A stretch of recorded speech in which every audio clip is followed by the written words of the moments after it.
वो एक star hotel था। उसमें हेमंत नाम का हेड शेफ था। वो वहाँ पर हर प्रकार के डिश बनाता था।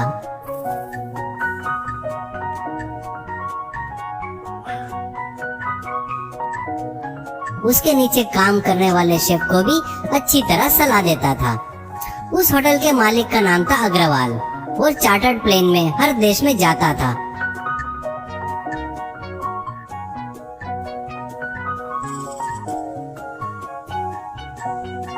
अग्रवाल को पैसे का बहुत घमंड था। वो उसके पास काम करने वाले को हमेशा अपमानित करता था। हेमंत को भी वो वैसा ही बोलता था। क्या रे हेमंत, तू अपने आप को बहुत बड़ा शेफ समझता है क्या? ज्यादा हीरो मत बन। मेरे स्टार होटल में काम कर रहा है ना, इसलिए तेरा नाम हो रहा है। वो ही अगर किसी छोटे ढाबे पर किया होता ना, तो तेरा नाम होता क्या? हेमंत, सर मैं अपने आप को कभी बड़ा शेफ नहीं मानता। हाँ, मैं बनाए सो डिश अच्छे रहते करके मुझे उसका अच्छा तजुर्बा है, इसलिए सब लोग मुझे ऐसा बुलाते हैं। मैं कहीं पर भी जाऊँ, खाने के टेस्ट बदलेगा थोड़ी ना। तो वो स्टार होटल हो या गाँव का ढाबा हो, मैं कहीं पर भी एक जैसा खाना बनाता हूँ, ऐसा कहता है अग्रवाल।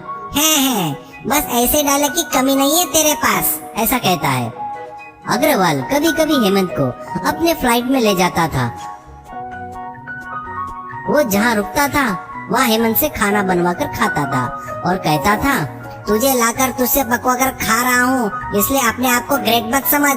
यहाँ का खाना कैसे रहता मुझे पता नहीं, इसलिए तुझे लेकर आया हूँ बस। तू तोप नहीं है, समझा क्या? ऐसा बोल के अपमानित करता था। एक बार वो लोग फ्लाइट से कहीं जा रहे थे, तब फ्लाइट में कुछ खराबी आकर फ्लाइट एक द्वीप पर क्रैश हो जाती है।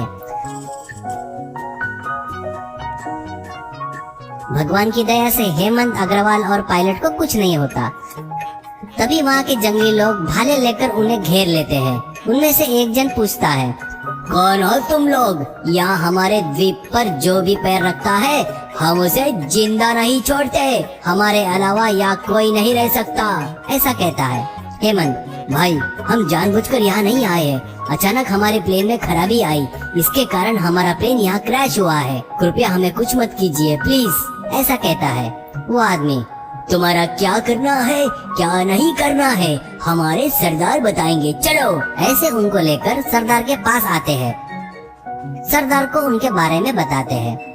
हेमंत इधर उधर देख रहा था तो उसे वहाँ सब लोग कच्ची मछली, कच्चा मांस खाते हुए दिखाई दिए। सरदार, हमारे द्वीप में हमारे आज्ञा के बिना कोई नहीं आता है। अगर आता है तो हम उसे मार देते हैं।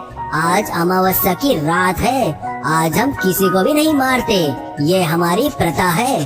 तुम्हारी मौत की सजा कल होगी, ऐसा कहता है हेमंत। भैया, हम जानबूझकर यहाँ नहीं आए हैं, ये मैं आपको बता रहा हूँ। मेरे पर विश्वास क्यों नहीं कर रहे हो?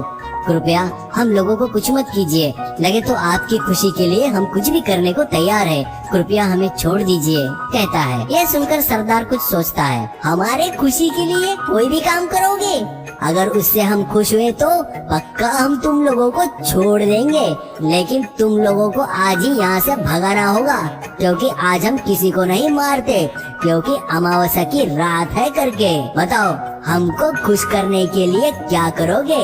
हेमंत, भैया, मैंने देखा यहाँ के लोग कच्चा मांस, कच्ची मछली खा रहे थे, देख के बहुत दुख हो रहा है। शायद आपको अंगार जलाना नहीं पता होगा, इसलिए शायद ऐसे खा रहे हो।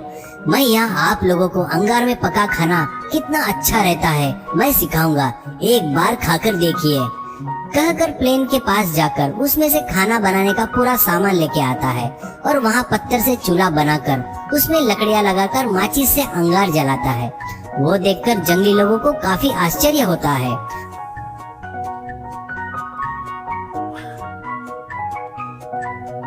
उसके बाद हेमंत चिकन लेग पीस को तार में घुसाकर उस पर नमक, मिर्च, मसाले लगाकर अंगार में भूनता है।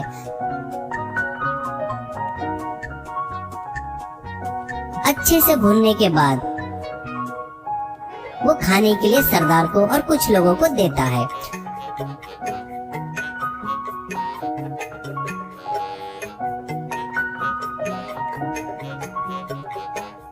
वो लोग वो खाकर उसके स्वाद पर फिदा हो जाते हैं।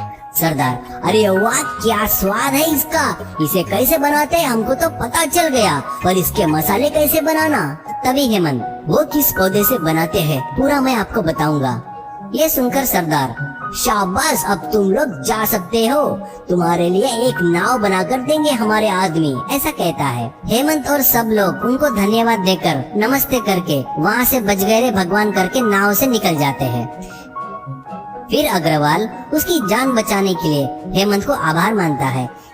इसके बाद उसमें बहुत परिवर्तन आता है और वो अच्छा इंसान बन जाता है।